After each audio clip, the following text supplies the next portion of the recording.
A bomb has exploded in London. A number of people are hurt and have been rushed to hospital. He wanted people to associate him as being a mass murderer. Who the hell is this person? He's gone from blacks to Asians to gays. I don't feel sadness or sorrow. I don't feel joy about killing anyone. I just had to do it. It's my destiny.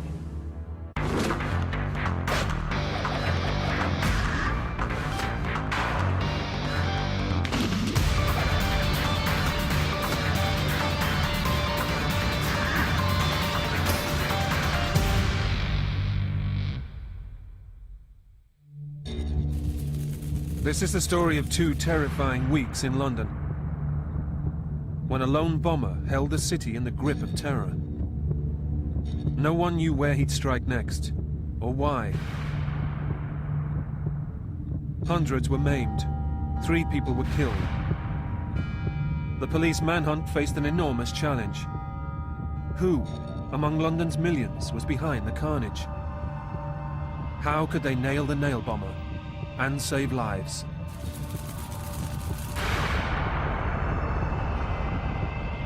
This is the gripping story of their race against time. It's a story of high-tech surveillance and brilliant policing. And it begins in April 1999 in a busy London market.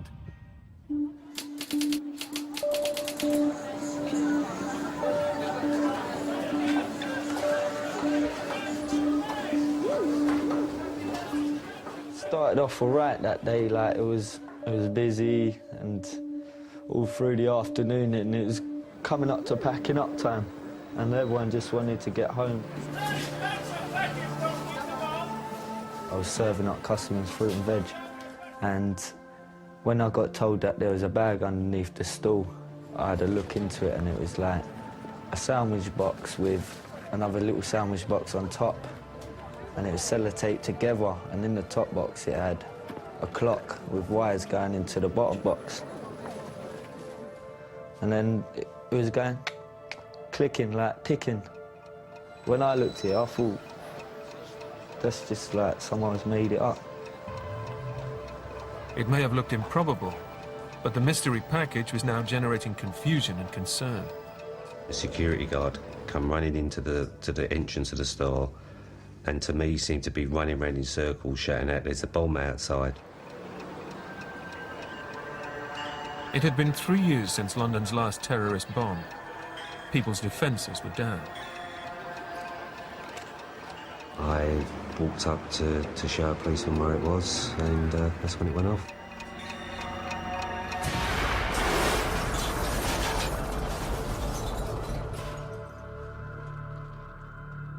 It was a big bang, and windows on Iceland went psh, it's all shattering, and everyone's screaming, and a big cloud of smoke just went up in the air, like, and it was really bad.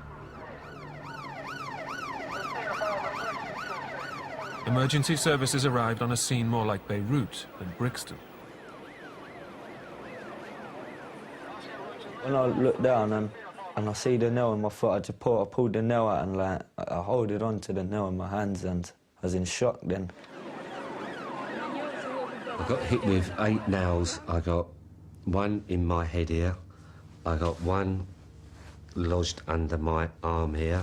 I got 1 in my bottom. I got 3 down my legs, and I got 1 at the end of my penis.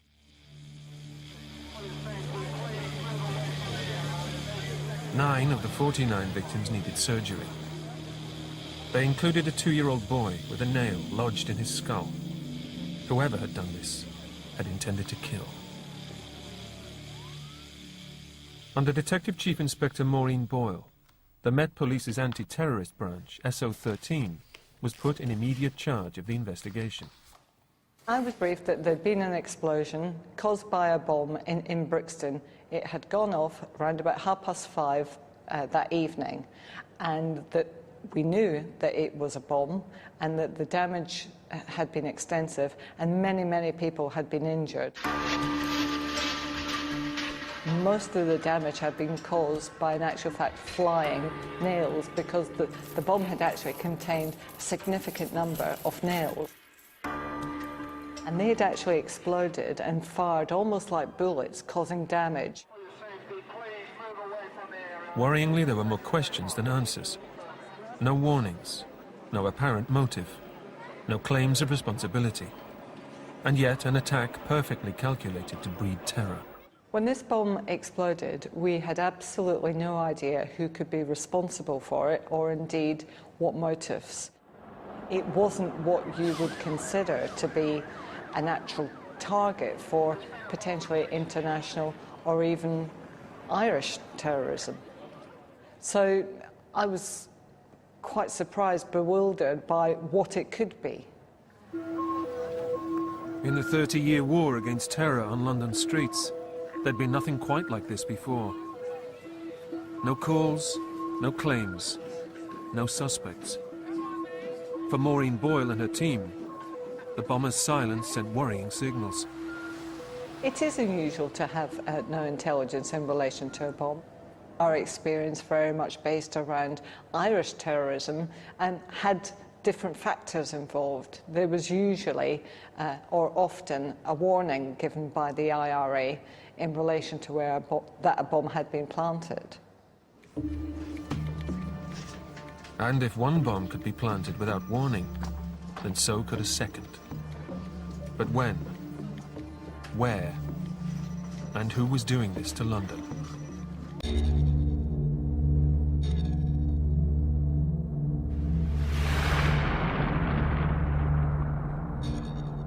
The bomb in Brixton had ripped through a busy London market. No one had been killed, but the hundreds of nails had caused appalling injuries. An immediate police manhunt was launched, codename Operation Marathon. Well, we had no prime suspects.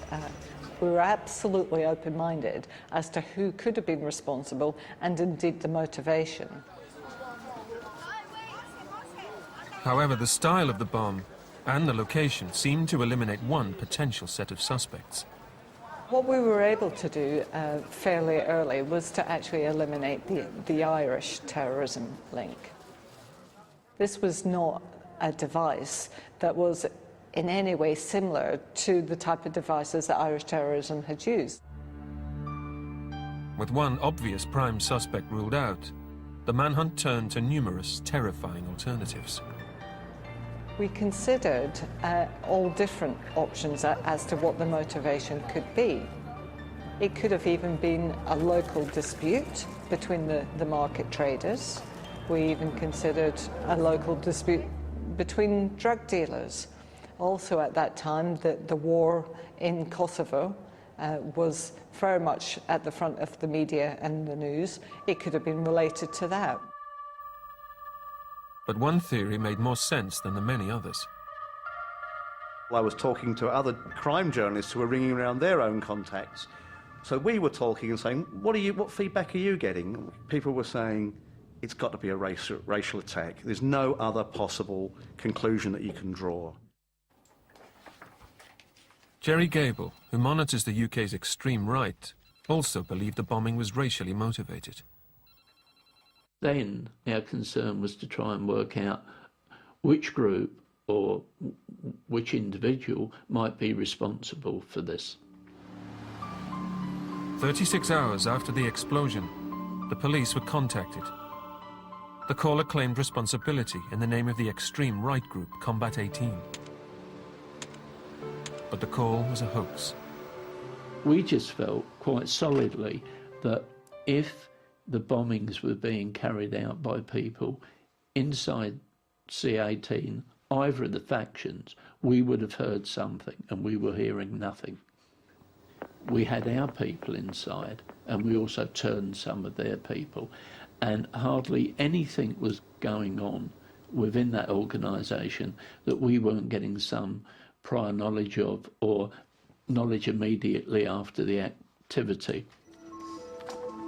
3 days after the blast, and the police still hadn't made a breakthrough.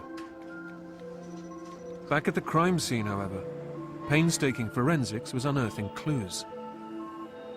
Hidden amongst the shattered metal and glass, experts were pinpointing the chemical profile of the nail bomber. What we actually want to do is to recover all the component parts that actually came from the device to give us a better picture and to inform us as to what kind of device had been used and how that had been made up, and also to give us the opportunity forensically of obtaining either fingerprints or DNA. The findings from the debris and the chemistry and the materials that were subsequently recovered identified it as being a relatively small, unsophisticated explosive.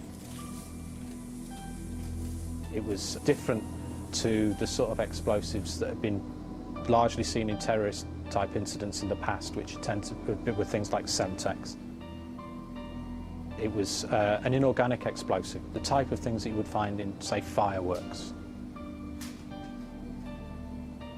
It was a start, but it still wasn't enough. There was no way from which you could attribute it to a particular group. The materials recovered hadn't been seen before and couldn't be linked into anything in the databases. You probably wouldn't need explosives expertise to produce the bomb, particularly if somebody were to be working from a recipe or a cookbook. Other clues had been found in Brixton. Now one of them would prove crucial.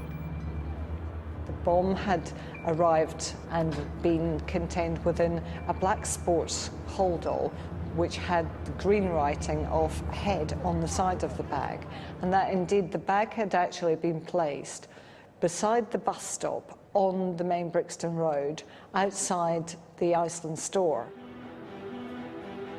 But the bag had not been destroyed. After the bomber put it down, market traders had moved it, dumping it on top of some pallets beside the Iceland food store. Astonishingly, an unknown person had removed the contents, not knowing it was a bomb, and then stolen the bag. After the blast, the police had recovered this key clue. It was clean of DNA or fingerprints, but the distinctive head bag would now prove vital. The fact that we recovered it, it actually gave us something to work on when it came to looking at the CCTV footage.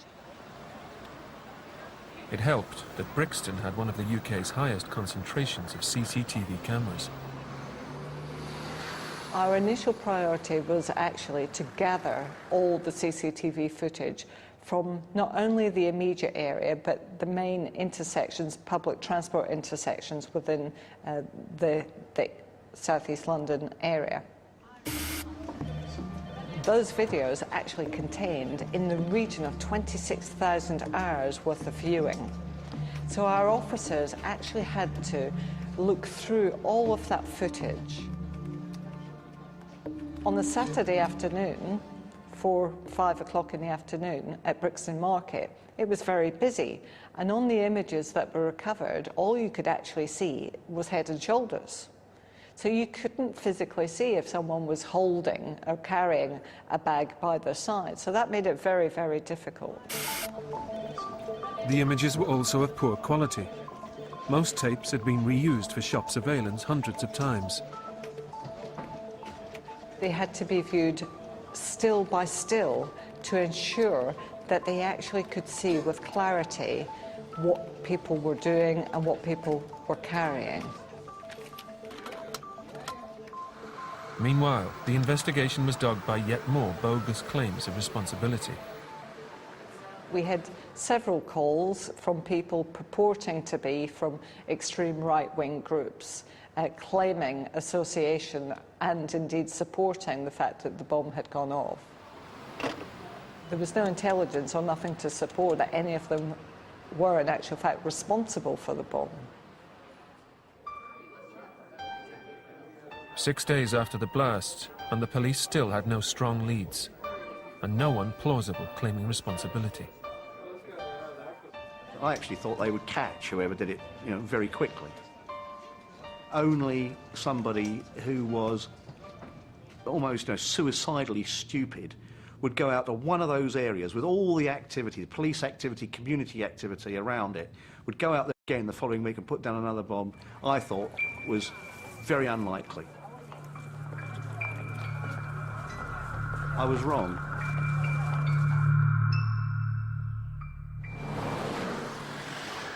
Exactly 1 week after the bomb had exploded, a Saturday, the police staged a reconstruction in Brixton, hoping more witnesses might come forward.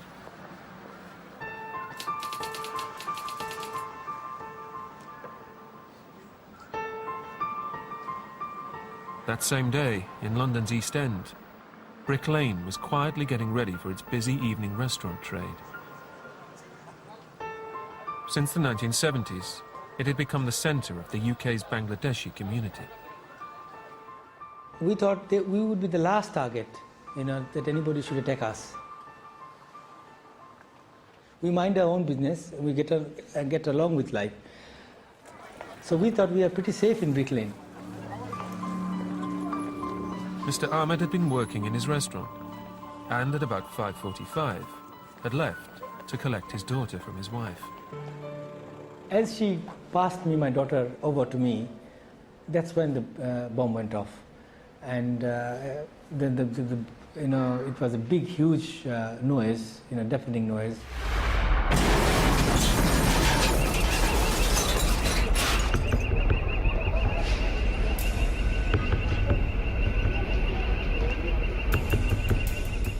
The building shook, and I felt it was the end of the world. I thought it was an earthquake. Second, I looked around and I saw the boot of the car going in up into the air with a black smoke and a ball of flame on the top. And then I realized it's a bomb.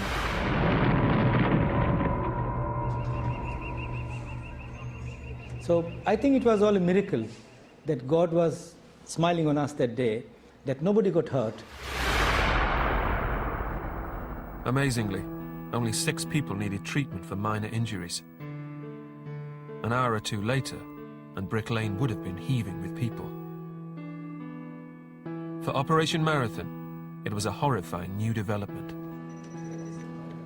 I was absolutely shocked to hear that that second bomb had gone off, because it confirmed what was mine and others' worst fears, that this would happen again.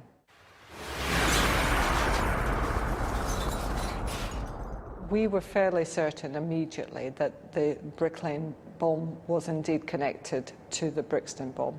It was too much of a coincidence to have a bomb take place in another significantly minority ethnic community.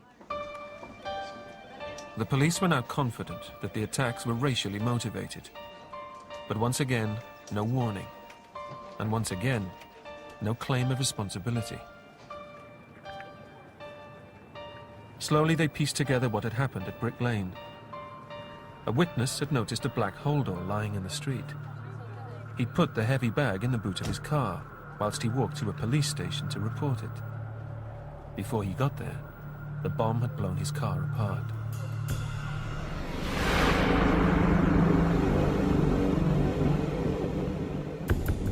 It minimised the damage, both to property and the injury to people, but it also actually contained the explosion within the boot of his car, which actually helped us recover the component parts of the bomb quite quickly. Forensics backed up initial suspicions. The same bomber or bombers were behind both blasts. And now there were more clues. The police submitted a fragment of clock face, and there was some typeface on that, and this piece of clock face bore type on it that indicated that the clock was an Actim brand clock. Time was now literally of the essence. 2 bombs, 2 Saturdays. It could happen again. But where? As detectives traced every shop that sold the trademark clock, the capital tried to adjust to the presence of a deadly serial bomber in its midst. We were extremely shocked and seriously worried when the Brick Lane bomb went off. We knew then that he'd upped the ante. Brixton was not a one-off, it was a campaign. It was already, the biggest news story around at the time. But suddenly, we thought, this is really, really serious.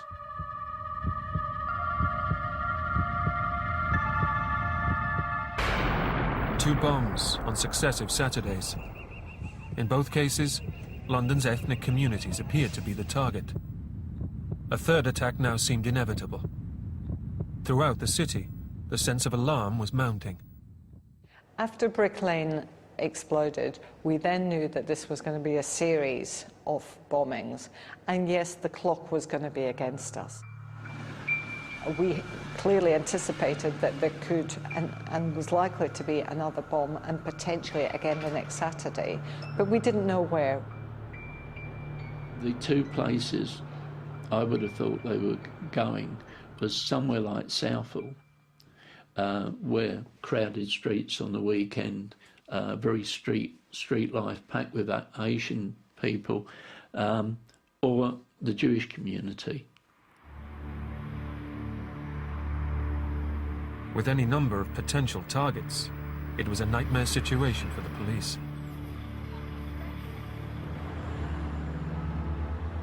But on day 9 of the investigation, they finally got the breakthrough they so desperately needed.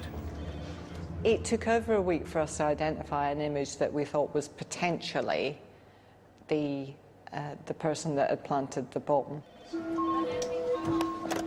Officers had worked around the clock to review the thousands of hours of CCTV footage. They had tracked the movements of every person on the tapes carrying bags. Now, they had a suspect. We were actually able to identify the suspect arriving and walking in Brixton Road, carrying the holdall. We were later able to track him walking away from the Electric Avenue junction up the Brixton Road without any holdall at all. And that was what actually confirmed to us that this was the person who had planted the Brixton bomb. The image they'd isolated was little more than a blur. But it seemed to answer a critical question that SO13 had asked from day 1. Were they looking for an organised group or a lone bomber? It was always a possibility from day 1 that it could have been a loner.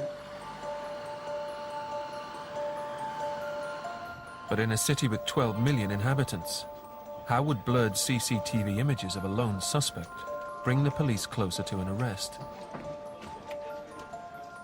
I sent the tapes to other agencies within this country to see if they can enhance the image. We also sent the tape overseas to America to see if they can enhance it. The team were still trawling through the CCTV, trying to follow that initial image backwards in time.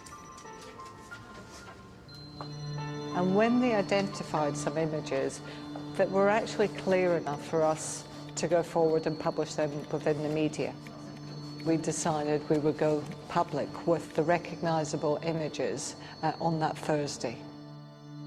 They had a suspect, they had him on video, and of course they wanted to get it out into the newspapers, they wanted to get it on television as fast as possible in the hope that somebody would recognise this man. The first pictures of the prime suspect for both the Brixton and Brick Lane bombings appeared in Thursday's Evening Standard.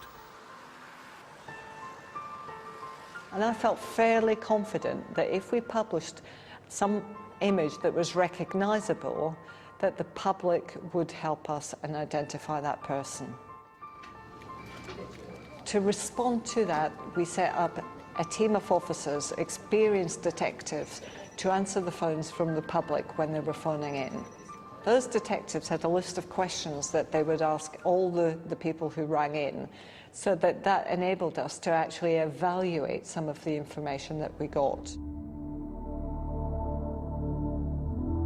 2 bombs, 2 successive Saturdays, and 48 hours to go till the next one. Would anyone recognise the man in the cap before the 3rd Saturday came? That night, the calls started to come in, with everyone aware the bomber was likely to strike again soon. If I'm honest, I didn't fancy working on the Saturday because I thought, you know, the 2 previous incidents had been on Saturdays. I thought I was fairly safe coming in from the overtime shift on the Friday. It had been quite an unusual day for me anyway. I'd already had a call to London Zoo for one of the keepers that had been attacked by one of the elephants. 24 hours after releasing the picture, the anti-terrorist branch had been inundated by over 250 calls. And new information was still coming in. A call came into police through the hotline at about 5:25 p.m. This particular call gave us the name of David Copeland as being a potential suspect, as looking like the image that had been released from the Brixton bomb. David Copeland's name was now in the frame. As the police hastily followed that and other new leads, London carried on as normal. It was the beginning of a bank holiday, and so there were lots of people on the streets. The sun was shining, and there was almost a bit of a carnival atmosphere, really. And so, I mean, I was walking along with a bit of a spring in my step, I suppose, and thought I'll pop into the Admiral Duncan, which is a pub that I had been into once or twice before. The Admiral Duncan is a popular gay pub in the heart of London's West End. So far, the bomber had appeared drawn to ethnic targets. There was no reason to expect an attack here.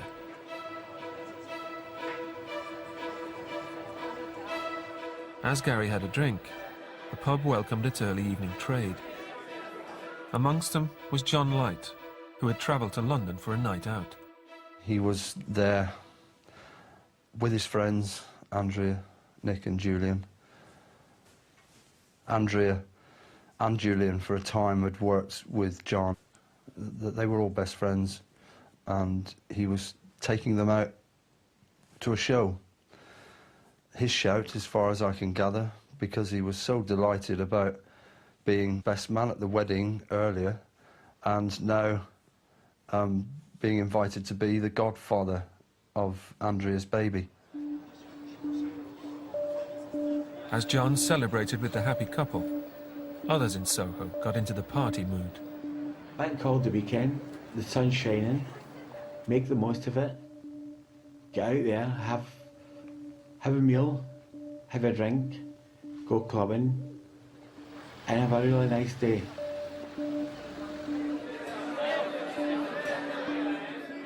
I had probably taken about 2-3 sips out of it, and then bang.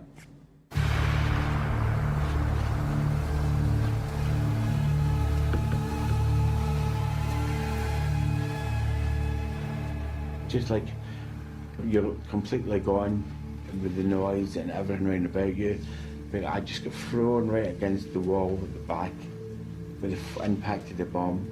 I could actually feel myself sliding down the wall.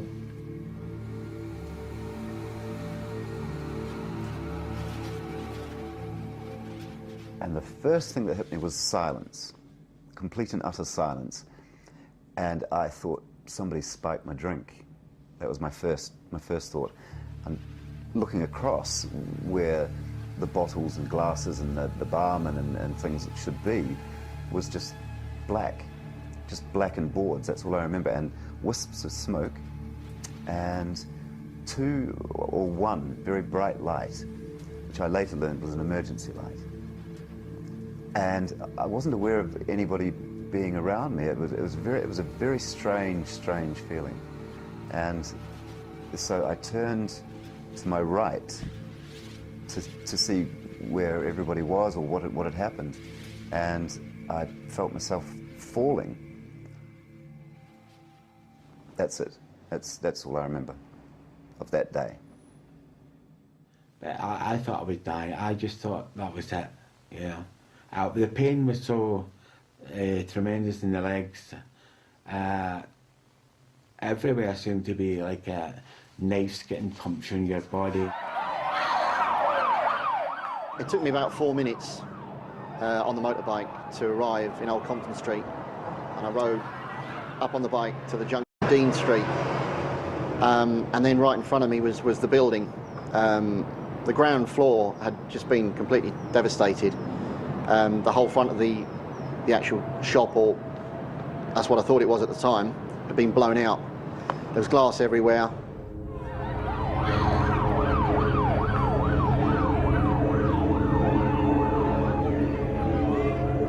You couldn't tell that it was a pub at all, really.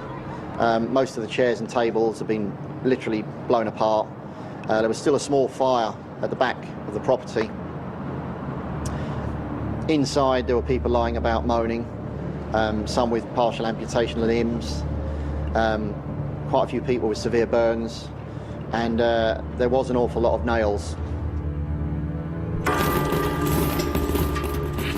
I mean, we're talking 6-inch nails, so you could see them protruding out of people's arms, legs, faces, chests. I mean, it could have been a hardware store, to be honest, with the amount of nails that were there when that explosion went off.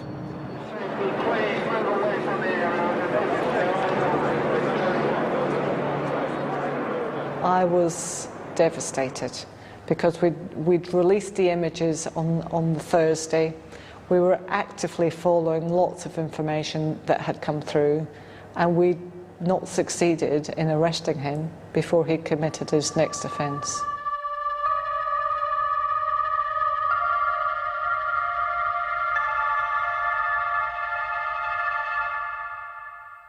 My stock in trade is terrorism, murder, rape, robbery, all these dreadful events. That's what I deal with. But even I just couldn't take this in. You suddenly think, yeah, a pub in the middle of Soho on a Friday afternoon. You're thinking, what sort of person is doing this? Who the hell is this person? He's gone from blacks to Asians to gays. This bomb was the most horrific. In the confined bar, 2 people had been killed and many more were critically injured. Among them, John Light. My mum knew he was there in London and was fairly distraught to the point where she tried to phone him over and over again on the hour, every hour. And it wasn't until the next morning that it all became, you know, apparent that John was caught up in all this. What was meant to be a happy occasion for John and his 3 friends had ended in tragedy. Julian Dykes was also battling for his life. Andrea Dykes, who was 4 months pregnant, and Nick Moore had been killed instantly. The investigation was now a murder inquiry.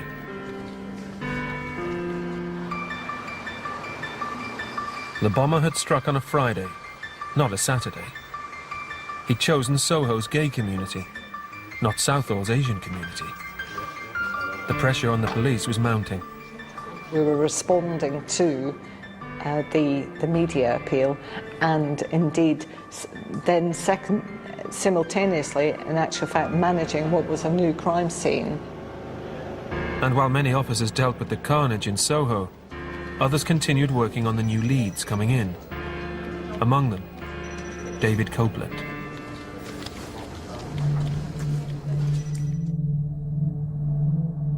Copeland had been identified from the CCTV footage by a work colleague. At around 11:30 that Friday night, officers were sent to Hampshire to check out his last known address. We've been out to several other addresses and just dealt with people who plainly weren't involved in the bombings at all. Originally we were sent down to Hampshire, and this was just another bit of information.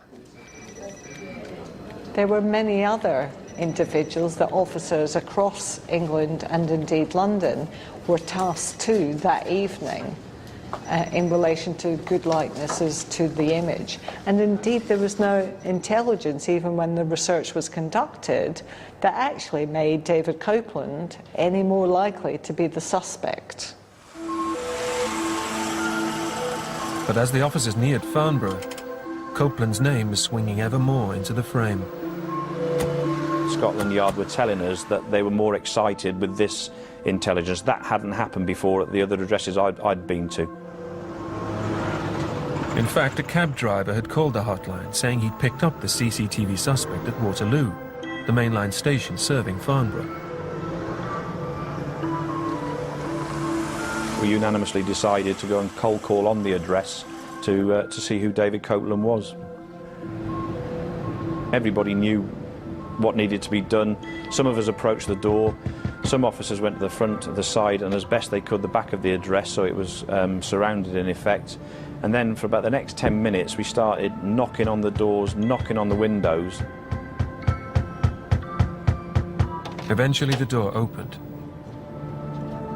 The officers were told that David was living there, and they headed up the stairs to his room. It was D.I. Basnett who knocked on the door. There was a voice from within saying, "Who is it?" So we said, "Yes, it's the police. What do you want?" "We want to speak to David Copeland." "What about?" And I said, "If you open the door, I'll tell you." And then there seemed to be a lapse in time before the door opened, and there was a bang, there was a knock of some sort from inside the room, and the door opened. And there, standing in front of us, was David Copeland. As soon as you saw him, there was no doubt that he was the man in that picture. The officers quickly stepped into the room. The first thing that stood out, there was a big German Nazi flag on the wall, and underneath it there was like a collage of pictures that were taken from newspapers and magazines of the bombs that he'd done. There was a loaded crossbow in the corner of the room, one small single bed. It was quite a small room. There were some shelves, and that was where the container containing the explosives were. There were some boxes of fireworks underneath a bed. I arrested him straight away as being involved in the bombings in Brick Lane, in Soho and in Brixton. Straight away he said, "Yes, they're all down to me."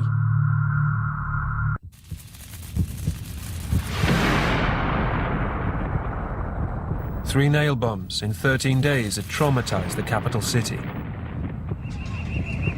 But just hours after the third bomb in Soho, the police had made an arrest.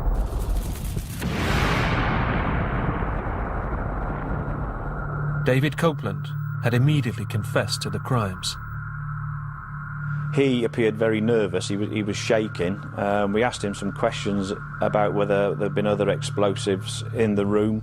He said there was a tin of something, I think it was ammonium nitrate or something, so straight away we had a crime scene which had possible explosives in it.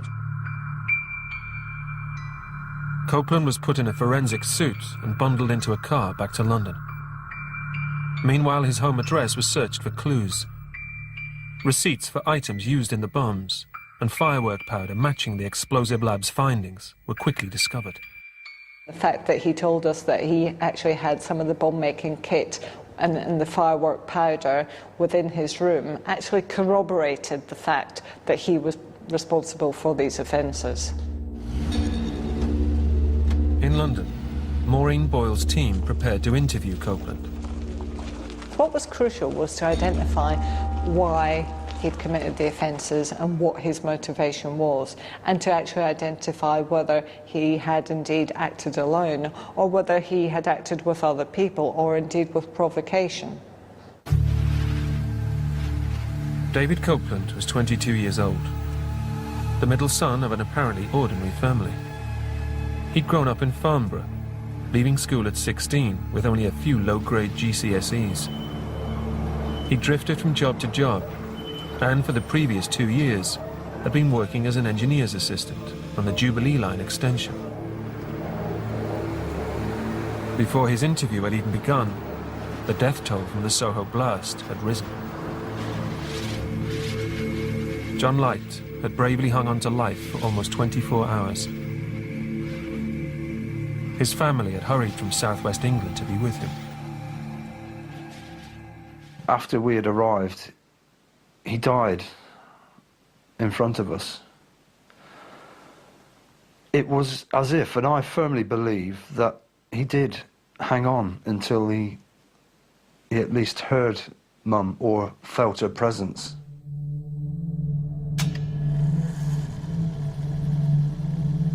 In the police interview room, Copeland was now talking. It started off as a joke, you know, I just laughed it off. Then after a period of time, I just kept thinking about it in the morning before I went to bed.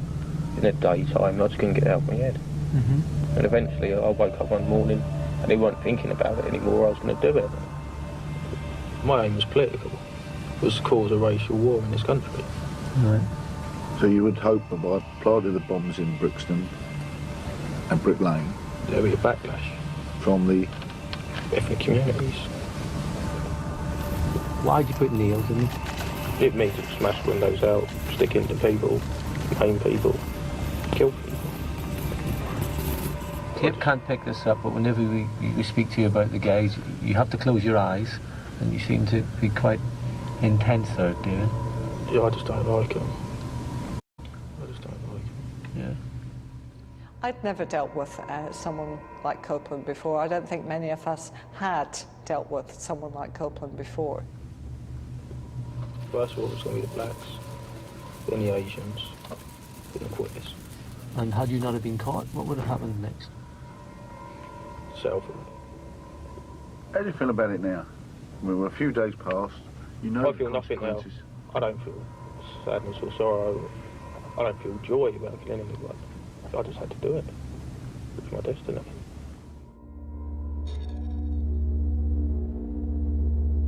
After just 4 hours of interview, David Copeland was formally charged on the Sunday with the bombings.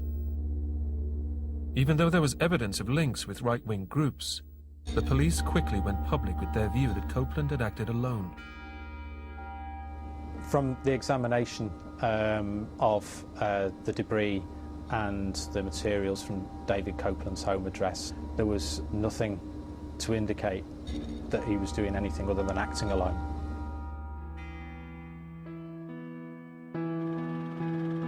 David Copeland went on trial at the Old Bailey in June 2000, charged with 3 counts of causing explosions and 3 counts of murder.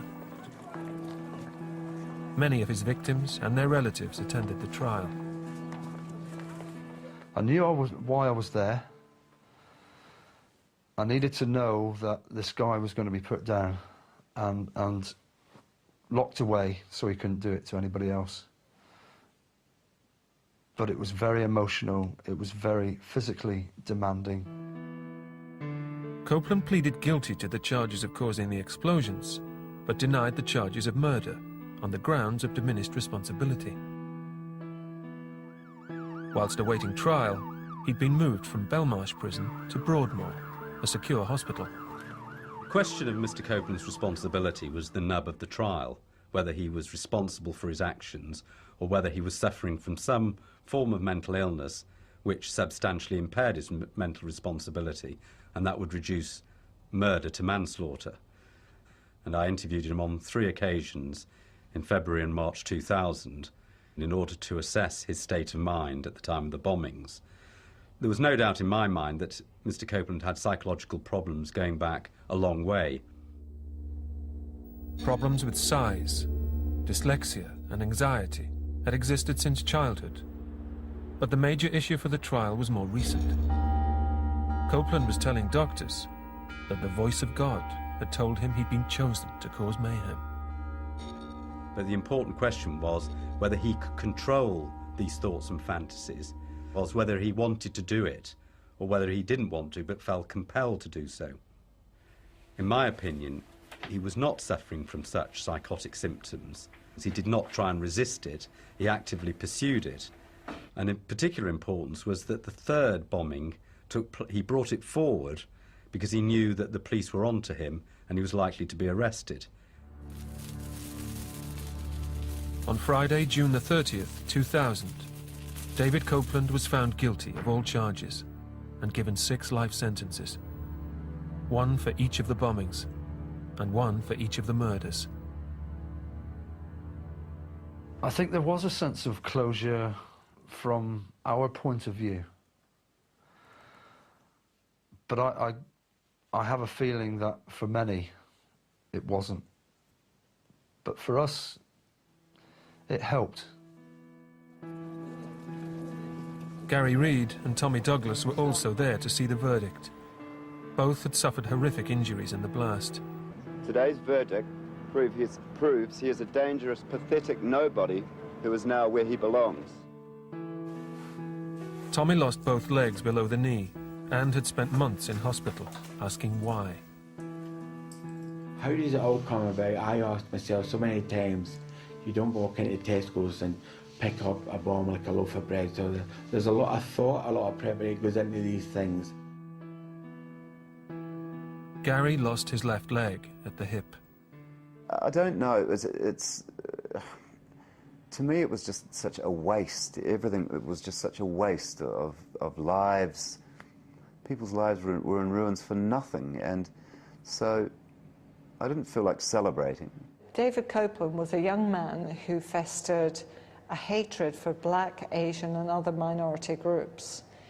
And he planted the bombs with a purpose of killing people. He wanted people to associate him as being a mass murderer. I don't think Copeland should ever be released. I don't think you can rehabilitate somebody who carries out bombings with that amount of devastation and destruction and death. So even when he's a very old man, I think he belongs behind bars, and until he's carried out there in a coffin.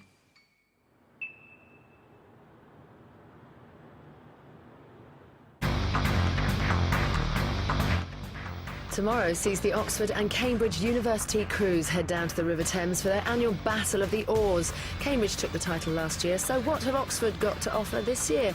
It's the Boat Race 2008. That's Saturday at 4 here on ITV1. Coming up next here, it's the first of a double dose of Night Watch.